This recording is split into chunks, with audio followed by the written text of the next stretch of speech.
नमस्कार, बहुत बहुत स्वागत आप सभी का। यह वक्त हुआ है 8 की फाइट का। मैं रविंद्र सिंह आपके साथ और आज 8 की फाइट का मुद्दा है उपचुनाव का शोर, किसमें कितना जोर। उपचुनाव होने हैं प्रदेश में 7 विधानसभा सीटों और प्रदेश की सियासी गर्मी बढ़ती जा रही है क्योंकि नवंबर में उपचुनाव हो सकते हैं इन सभी 7 सीटों पर। उपचुनाव से पहले कांग्रेस फुल कॉन्फिडेंस में है।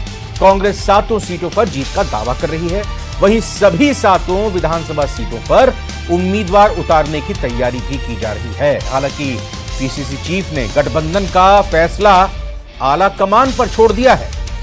डोटासरा ने प्रदेश सरकार पर पिछले 9 महीनों में कोई काम ना करने का आरोप लगाया। इधर बीजेपी सांसद दामोदर अग्रवाल ने पलटवार करते हुए कहा कि पेपर लीक प्रकरण में कांग्रेस ने 5 साल में क्या कार्रवाई की और पिछले 9 महीने में बीजेपी ने क्या कुछ कदम उठाए, क्या कार्रवाई की, यह बताने की जरूरत नहीं है। दामोदर अग्रवाल ने यह भी दावा किया कि उपचुनाव में जनता कांग्रेस को मुंहतोड़ जवाब देगी। चर्चा आज इसी पर करेंगे, उपचुनाव में कौन किस पर भारी। उपचुनाव से पहले बीजेपी कांग्रेस में बयानबाजी। कांग्रेस का 7 सीटों पर जीत का दावा। पीसीसी चीफ बोले आला कमान करेगा गठबंधन पर फैसला। गठबंधन का फैसला ऊपर वाले करते हैं। हम तो 7 जगह तैयारी कर रहे हैं कांग्रेस की पार्टी के प्रदेश अध्यक्ष के नाते और वर्कर के नाते। बीजेपी ने कहा उपचुनाव में जनता देने वाली है मुंह तोड़ जवाब। जनता उनको मुंह तोड़ जवाब देने वाली है और विपक्ष के तमाम आरोपों पर हम प्रतिक्रिया व्यक्त करें, उससे अच्छा होगा 1 महीने में उपचुनाव में जनता अपनी प्रतिक्रिया व्यक्त करके उनको उचित जवाब देगी। उपचुनाव का शोर, किसमें कितना जोर। उपचुनाव से पहले बीजेपी कांग्रेस में बयानबाजी। जी हां, यही है सवाल कि उपचुनाव का शोर है तो किसमें कितना जोर है। दावे शुरू हो चुके हैं कि कौन कितनी सीटें जीतने जा रहा है। कोई भी एक भी सीट गंवाने का दावा नहीं कर रहा है। हर कोई कह रहा है कि हमारी हवा है, आंधी है, हम सभी सीटों को आसानी से जीत जाएंगे। चर्चा करते हैं, शुरुआत करते हैं। मेहमानों का परिचय कराते हुए आशीष चतुर्वेदी जी बीजेपी प्रवक्ता है, बहुत बहुत स्वागत। स्वर्णिम चतुर्वेदी जी पीसीसी महासचिव हैं, प्रवक्ता है कांग्रेस के, बहुत बहुत स्वागत है आपका। डॉक्टर मिथिलेश जैमिनी वरिष्ठ पत्रकार, आपका स्वागत। निरंजन पोद्दार जी राजनीतिक विश्लेषक, आपका भी बहुत बहुत स्वागत। सबसे पहले रुख करते हैं सीधा आशीष चतुर्वेदी जी का। आशीष चतुर्वेदी जी, अगर राजस्थान में उपचुनाव का ट्रैक रिकॉर्ड बीजेपी का देखें तो बहुत बेहतर नहीं रहा है और इन 7 सीटों में से 6 सीटें तो वैसे भी आपकी नहीं है और आप ही के पार्टी के प्रभारी यह भी कह चुके हैं कि हमारे पास खोने को कुछ नहीं है, बस जो कुछ है पाने के लिए है।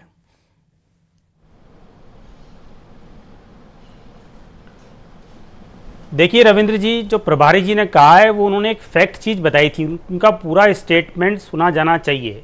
उन्होंने ये कहा था कि ये जो 7 सीटों पर उपचुनाव हो रहे हैं उसमें से 5 सीटें ऐसी है जो कि विधायकों के सांसद बनने के कारण रिक्त हुई है।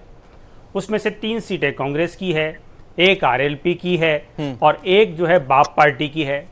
और उन्होंने ये भी कहा कि जो 2 विधायक हैं, एक बीजेपी के और एक कांग्रेस के, उनके असामयिक निधन के कारण 2 सीटें रिक्त हुई है। तो ये तो फैक्ट है ना। मतलब अगर 7 सीटों पे उपचुनाव हो रहा है तो अगर हम बात करें तो 1 सीट भारतीय जनता पार्टी की, 6 अन्य के पास है, तो फैक्ट को आप कैसे नकारेंगे। उन्होंने यही कहा है। तो हम, लेकिन जिस तरह से जो आज आपने अपनी रिपोर्ट में बताया, और मैं बड़ा आश्चर्यजनक था कि कांग्रेस ये कह रहे कि हम 7 की 7 सीटें जीतेंगे। रविंद्र जी, उपचुनाव की घोषणा कभी भी हो जाएगी, 7 नहीं बोला, परिणाम भी आ जाएंगे। डोटासरा जी ने कहा कि 6 तो हम जीत ही रहे हैं, 6 तो हम जीत ही रहे हैं, ये बोला है उन्होंने। मैं ये तो सही, मैं करेक्ट कर देता थोड़ा सा जी। अरे सुनिए, देखिए बिल्कुल बिल्कुल रविंद्र जी, ये जो 7 सीटें हैं इनमें से 3 सीटें, हाँ, खीवसर, सलूम्बर और 84, हाँ, इनमें 3 सीटों पर तो कांग्रेस मुकाबले में ही नहीं है। हाँ, ये जीतेंगे क्या बताइए मुझे आप। और ये तो जो झुंझुनू बचा लें, देवली उनियारा बचा लें, दौसा बचा लें, रामगढ़ बचा लें, ये बहुत बड़ी बात होगी। रामगढ़ आप बचा लोगे? 2023 में अभी जो विधानसभा चुनाव हुए, आपकी पार्टी के प्रत्याशी जया उज्ज्वल, जमानत उनकी जब्त हो गई थी।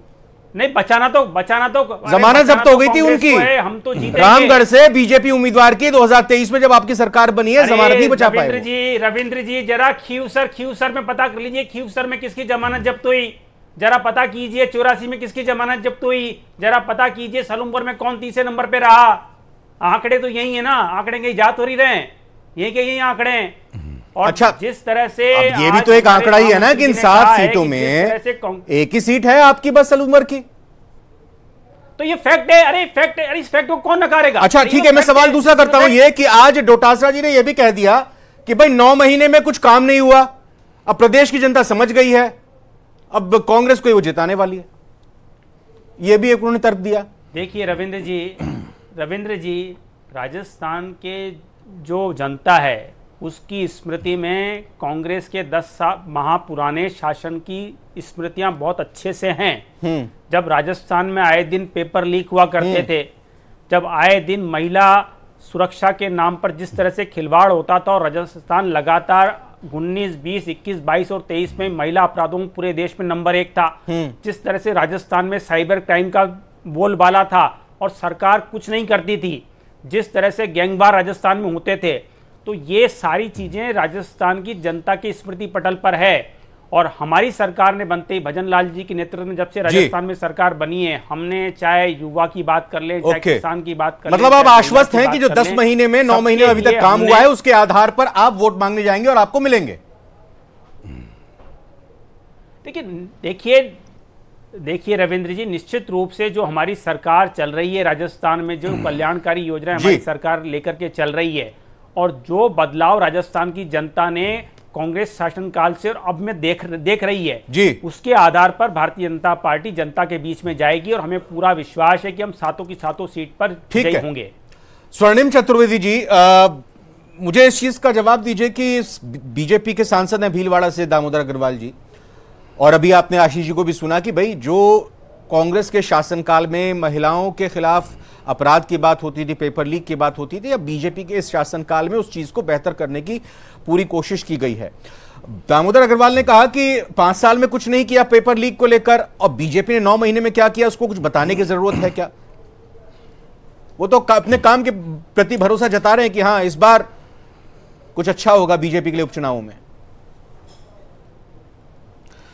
देखिए रविंद्र जी, एक बात तय है कि सातों की सातों सीट पर भारतीय जनता पार्टी पूरी तरह हारने वाली है। उसका मैं कारण बताता हूं आपको। आपने कहा कि क्या कारण है कॉन्फिडेंस का, ये बात सही है कि हमारे जो शासन के जो कार्य हैं, हमने जो लोक कल्याणकारी जन कल्याणकारी योजनाएं लागू की, वो सब प्रदेश की जनता की स्मृति में है। उसी का परिणाम था कि बीजेपी की सरकार बनते ही, आपको ध्यान होगा, करणपुर का उपचुनाव चलते चुनाव में मंत्री बना दिया प्रत्याशी को, और विभाग भी आवंटित कर दिया था पोलिंग से एक दिन पहले। चुनाव हारी भारतीय जनता पार्टी, और लोकसभा चुनाव परिणाम सबको पता है। भारतीय जनता पार्टी ये वो पार्टी है जिसने खूब मुद्दे बनाए, लेकिन भर्ती एक नहीं निकाल पाए। आज हमने खुद कह रहे हैं 2.5 लाख भर्तियां जो हमने कर दी उनका रिव्यू करेंगे। आप करो, 2.5 लाख भर्ती हमने की, आपने क्या किया? आपने तो एक भर्ती परीक्षा अभी तक कराई नहीं है। हाँ, 10वीं के जो पेपर थे या एनसीसी के पेपर थे वो जरूर आउट हो गए, वो भी नहीं करा पाए आप ढंग से। बिजली को लेकर के, पानी को लेकर के जनता त्राई त्राई कर रही है, सड़कों पर संघर्ष कर रही है, और उनके साथ उनकी इस पीड़ा में हम खड़े हैं, सड़कों पर संघर्ष कर रहे हैं लगातार। आज क्राइम की बात करते हैं आप, महिला अपराधों में आप देखिए जो बलात्कार के मामले थे, चाहे गैंग रेप के बात हो, चाहे उनका यही तो कहना है कि इतना बुरा रेप की बात हो, मैं अगर सीधे बोलूं कितना रायता फैला दिया था, उसको समेटने में वक्त लग रहा है।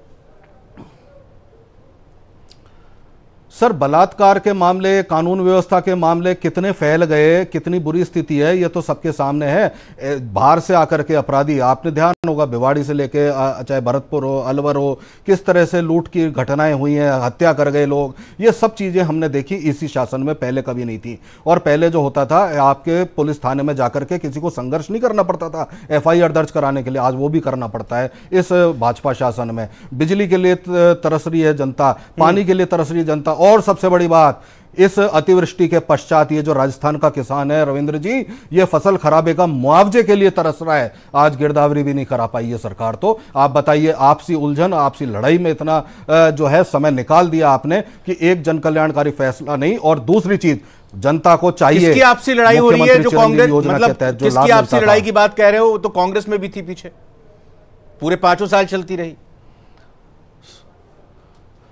सर, 5 साल जनता को हमने मुख्यमंत्री चिरंजीवी योजना के तहत लाभ दिया, आप बताइए, हमने शहरी रोजगार गारंटी योजना बनाई, ये सब चीजें हैं जनता के जहन में। और योजना आप कहो तो 100 यूनिट बिजली फ्री, किसानों को 2000 यूनिट बिजली फ्री। आज तो फसल खराबे पर मुआवजा नहीं मिल रहा। स्वर्णिम चतुर्वेदी 2023 का और जो करने वाले विधानसभा चुनाव नहीं है, सरकार जा चुकी है आपकी, इन्हीं योजनाओं को नकार दिया पब्लिक ने, वो जा चुकी है आपकी सरकार।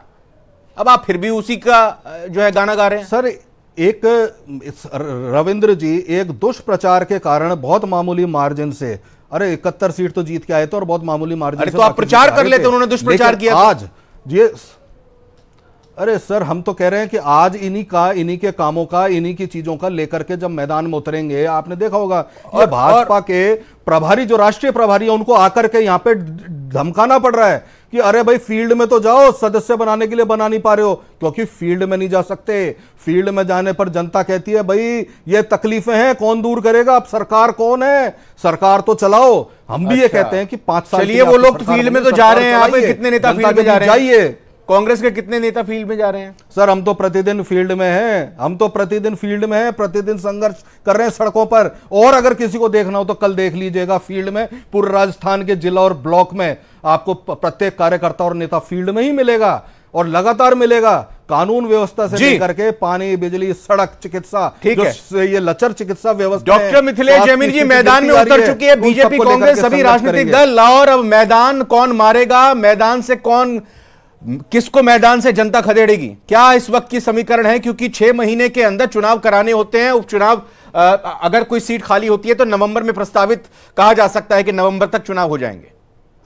देखिए रविंद्र जी, अभी जो संविदा कर्मियों का 3 गुना वेतन बढ़ाया है, उससे बीजेपी को जरूर थोड़ा अप मिलेगा, क्योंकि हर जिले में संविदा कर्मी है। कितनी संख्या होगी? लेकिन जो इससे बीजेपी को फायदा होगा, थोड़ा वोट बढ़ेगा। लेकिन जो सबसे इंपॉर्टेंट चीज है कि इस उपचुनाव में दलित और आदिवासी 2 मेजर कार्ड है। अगर हम बात करें दौसा की, अगर दौसा में बीजेपी ने किरोड़ीलाल मीणा के भाई जगमोहन मीणा को टिकट दे दिया, ये ट्रम्प कार्ड खेल लिया, तो कांग्रेस की मुश्किलें खड़ी हो जाएगी और देवली उनियारा में भी प्रॉब्लम क्रिएट हो जाएगी। जहां तक बात करें झुंझुनू की, तो अगर विजेंद्र ओला की फैमिली चुनाव लड़ती है तो चोपदार जो है वो मानेंगे नहीं, और अशोक गहलोत गुट या सचिन पायलट गुट अब ये नहीं चाहेगा कि डोटासरा के सिर पर फिर विजय पताका का परचम फहरा जाए। जहां तक खींवसर सीट है, स्वर्णिम चतुर्वेदी जो कह रहे हैं कि बीजेपी में लड़ाई चल रही है। देखिए बीजेपी में सबसे बड़ी दिक्कत क्या है कि भजन लाल जी को, जैसे कोई खूबसूरत महिला होती है तो उसकी जब तक तारीफ नहीं की जाए तो वो खुश नहीं होती, वैसे ही सरकार का हाल है।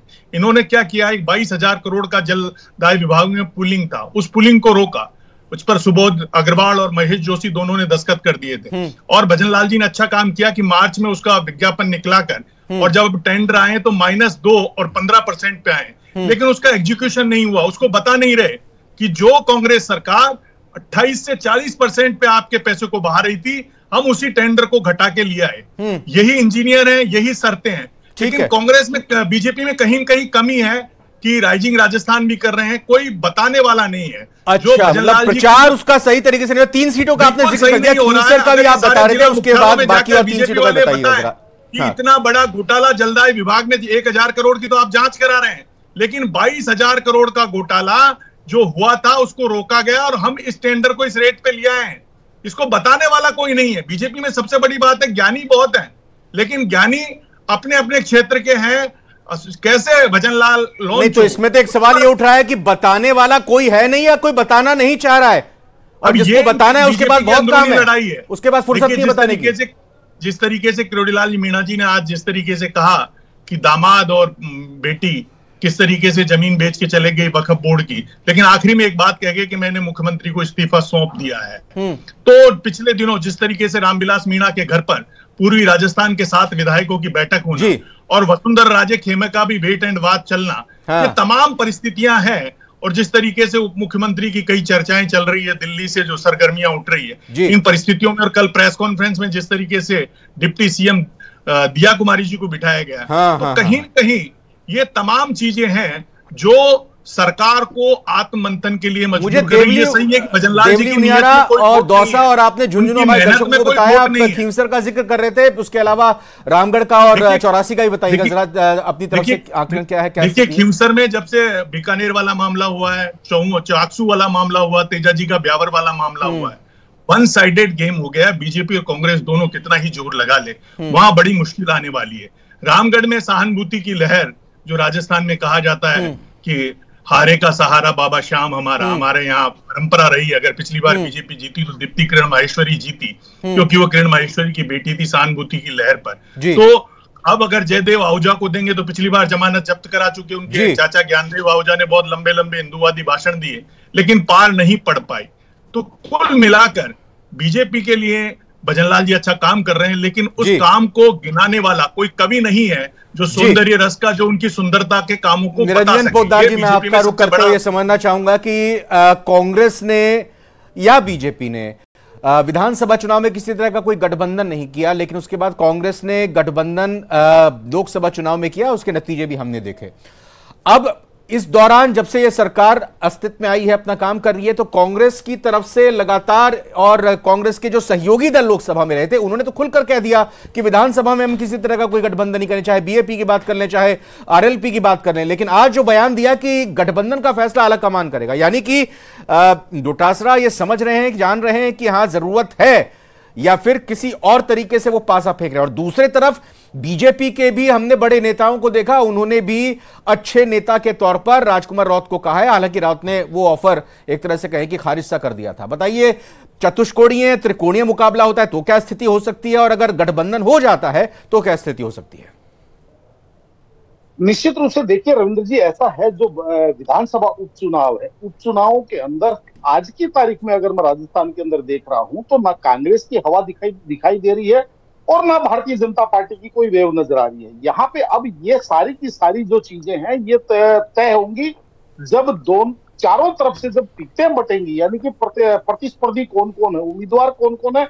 उसके बाद में इस बार जो चुनाव होना है, चाहे मैं 7 विधानसभा सीटों की बात कर रहा हूं, एक आध को छोड़ करके जो सीटें हैं वहां पे जो भी पार्टी बेस्ड चुनाव ना होकर के कैंडिडेट बेस्ड चुनाव होगा। जिस पार्टी का कैंडिडेट मजबूत होगा वो पार्टी लेकर के जाएगी। हाँ, यहाँ पे जिस तरीके से अगर हम बात करें 84 की या जिस तरीके से बात करें दौसा की, तो निश्चित रूप से यहाँ पे 84 के अंदर आपको पता है जिस तरीके आदिवासी बहुल क्षेत्र है, और आज की तारीख में जो राजकुमार राउत है वो वहां पे अपना एक अहम प्रभाव रखते हैं और उनको कोई चैलेंज नहीं कर सकता था, ना कांग्रेस में ना भारतीय जनता पार्टी में।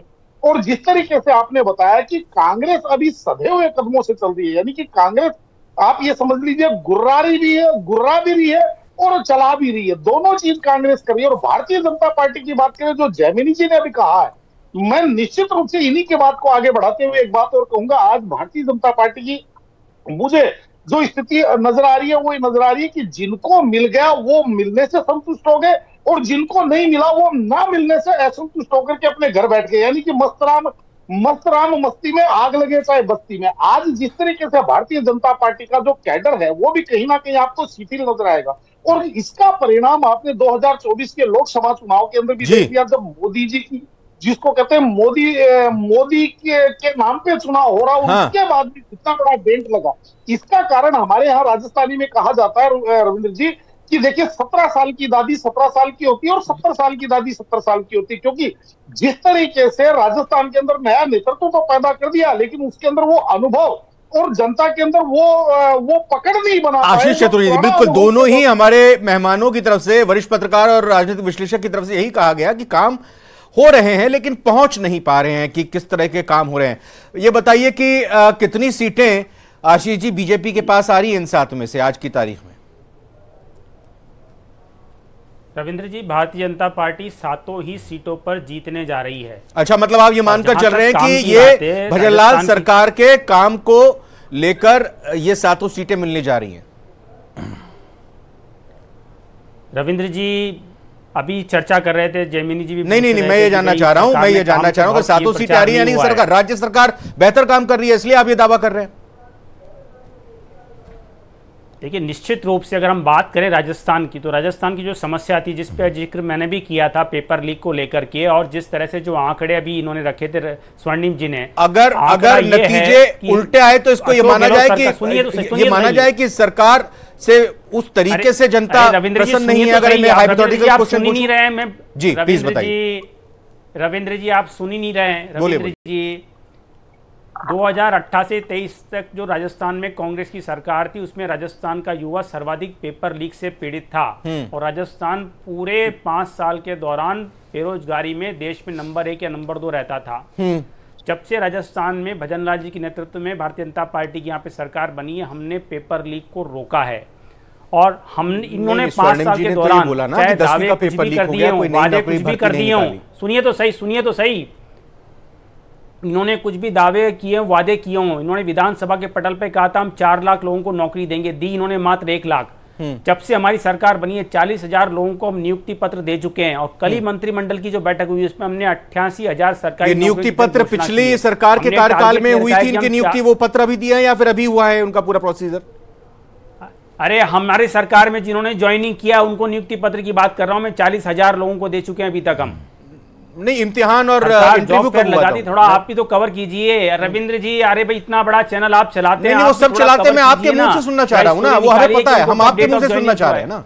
आप बता दीजिए कि ये हमारी सरकार के कार्यकाल में रविंद्र जी इश्तिहार निकला, हमारी सरकार के दौरान 40,000 लोगों ने ज्वाइन किया है राजस्थान सरकार को, ये फैक्ट है, ये आंकड़ा है और हमने एक लक्ष्य तय किया है कि हम अपने कार्यकाल में 4 लाख लोगों को सरकारी नौकरी देंगे। 4 साल भी आ जाएगा, आप हमसे पूछ लीजिएगा। अब आपको कांग्रेस से पूछना चाहिए कि इन्होंने विधानसभा के पटल पर अशोक गहलोत जी ने जो घोषणा की थी 4.25 लाख सरकारी नौकरियों की, स्वर्णिम जी दीजिए जवाब, आपको पूछना चाहिए जवाब से कि बताइए आपने कितनी सरकारी नौकरियां दी? बिल्कुल मैं जवाब दे देता हूं साहब।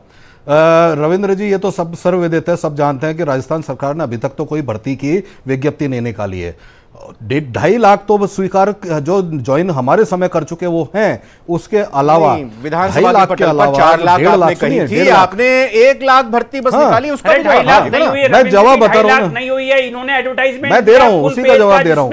जो 1,25,000 हमने भर्ती परीक्षा करा करके या तो इंटरव्यू हो गए और इंटरव्यू हो गए या परीक्षा हो गई और उनको केवल नियुक्ति देनी बाकी थी, उनमें से ये नियुक्तियां दे रहे हैं और वो भी दे दें पूरी तब पार पड़ेगी। सबको पता है परीक्षा कब हुई, सबको पता है विज्ञप्ति भर्ती की कब निकली, हमारी वित्तीय सैंक्शन थी हमारी। हाँ, एक चीज मैं आपको बता देता हूं रविंद्र जी, ये सब चीजें तो जनता को पता है। मैं जल्दी से एक बार मिथिलेश हेमंत जी से पूछता हूं क्योंकि मिथिलेश जी फिर से एक बार ऐसा लग रहा है कि रोजगार को लेकर, पेपर लीक को लेकर ये क्या चुनाव आपको जाता हुआ दिखाई दे रहा है? ये चुनाव में इसमें मुद्दा बनेंगे जी? देखिए, मेजर तो कैंडिडेट पे डिपेंड करेगा, लेकिन जो एम्प्लॉयमेंट है वो बहुत बड़ा इशू है और जिस तरीके से आरपीएससी से वीके सिंह ने जो काम किया है वो सराहनीय है, जो कांग्रेस नहीं कर पाई। ये हर यूथ की जुबान पर है और अभी सुरेश ढाका लाना बाकी है बीजेपी को।